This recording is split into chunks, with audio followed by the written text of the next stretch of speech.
Opisyal nang gibuksan sa publiko ang Fiesta sa Kaumahan Agro Fair and Garden Show adlong Biyernes, Agosto 8, 2025 sa Gaston Park ning syudad.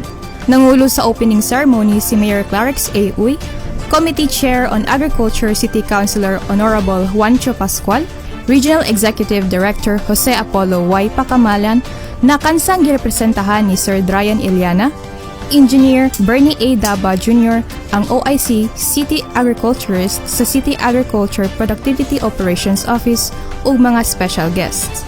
Ubay-ubay nga mga local farmers, vendors, fisher folks ug agribusinessmen ang mi-display sa ilang produkto alang sa mga kagayanon ug sa mga bisita sa syudad.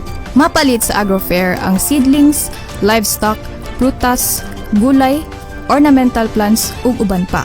Giduyog usab ang pipila ka mga farmers and fisherfolk associations sa maong kalihukan. Ang Fiesta sa Kaumahan usa sa mga labing unang kalihukan sa pagbukas sa Higalaay Festival.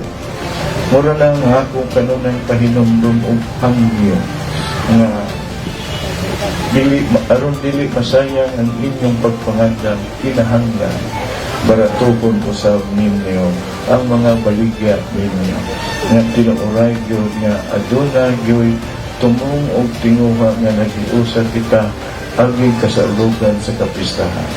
Ang Fiesta sa Kaumahan usa sa mga timaan sa pagbukas sa Higalaay Festival month-long celebration. Diin gihatagan og higayon ang mga mag-uuma ug mangingisda sa pagbaligya sa ilang mga abot ug samtang mahatagan usab og kahigayunan sa kagay-anon sa pagbisita o pagpalit sa ilang mga produkto. Uban sa kamera, June Cañete, kini si Lawrence Macale, ala sa City Hall News Update.